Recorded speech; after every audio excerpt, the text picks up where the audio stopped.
ये एक सच्ची कहानी है जो एक लड़की ने मेरे पास भेजी थी, जिसकी उम्र 22 साल थी और उसकी शादी हुई तो बाद में पता चला उसके पतिदेव की उम्र तो 33 साल है। फिर बाद में उसके साथ क्या हुआ, चलते हैं सुनते हैं उसी की ज़ुबानी। जब मेरी शादी हुई थी तो मेरी उम्र महज 22 साल थी, पतिदेव की उम्र 33 साल।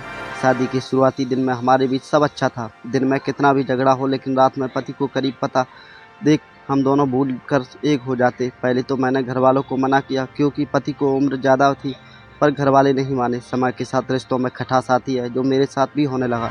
अब क्योंकि मैं सिर्फ 22 की थी, तो खाली होने के बाद मैं अपनी सहेलियों से बात करती और ज़ोर-ज़ोर से हँसती थी। ये बात मेरी सास को बिल्कुल पसंद नहीं थी। उन्होंने बोला, बेटा नया-नया शादी हुआ है, ससुर है, जेठ है, इनका लिहाज़ किया करो। लेकिन मैं आदत से मजबूर थी। समय के साथ-साथ मेरी सास मुझसे नफ़रत करने लगी और मुझे भी इसकी कोई परवाह नहीं थी। शादी के 1 साल बाद मेरे पति को काम से विदेश जाना हुआ। उसके लिए मैंने भी बोला तो उन्होंने बोला कि मात्र 2 महीने के लिए जाना है, कंपनी सिर्फ़ मेरा पैसा देगी। लेकिन मुझे तो बस जाना था। इसी बात को लेके हम दोनों में अनबन हो गई और मैं अपने मायके आ गई। फिर रोज़ हमारी लड़ाई इसी बात पर होती थी कि मुझे भी साथ जाना है और वो बोलते, घर में माँ-पापा अकेले हैं, भैया की तबीयत ख़राब है, तुम रहो। मैंने भी जवाब में बोला कि परिवार से शादी नहीं हुई है, मैं तुमसे शादी करके आई हूँ। काफ़ी बहस होने के बाद मेरे पति ने बोला, जाओ करो अपने मन का, बनवा लो पासपोर्ट। इधर उन्होंने हाँ कह दिया और मैं निकल ली पासपोर्ट बनवाने। जब पासपोर्ट बना तो ये और गुस्सा हो गए और बोलने लगे, तुम सिर्फ अपने मन का ही करती हो। मैंने बोला, हाँ मुझे कुछ करने की किसी की ओपिनियन की ज़रूरत नहीं होती। बात आगे बढ़ी और सास तक पहुंची तो उन्होंने भी ये बोला कि तुम अभी चली जाओ तो मैं अकेली हो जाऊंगी, सिर्फ 2 महीने की बात है।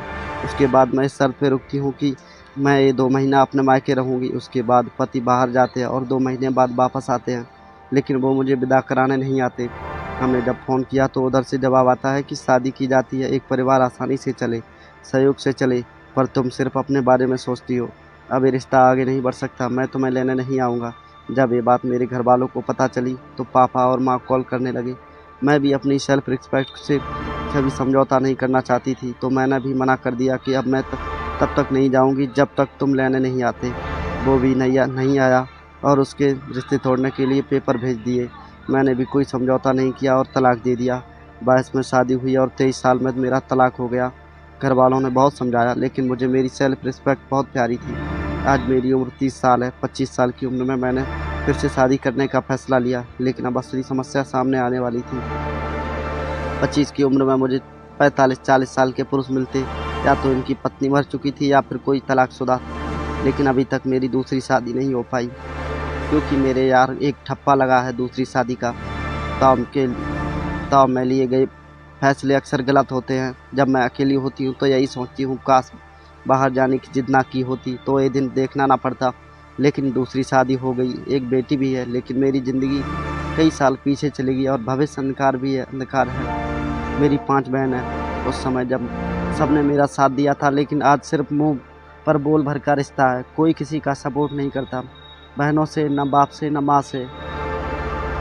लेकिन आजकल की लड़कियां तो ज़िंदगी अपने शर्त पर जीना चाहती हैं। तलाक लेना या शादी तोड़ना एक बहुत ही आम बात समझती हैं, क्योंकि फिल्मों और सीरियल में यही दिखाया जाता है। बिना पुरुष के सपोर्ट और प्रोटेक्ट के हम लड़कियां कितना भी काबिल हो जाएं, मन में एक डर हमेशा बना रहता है।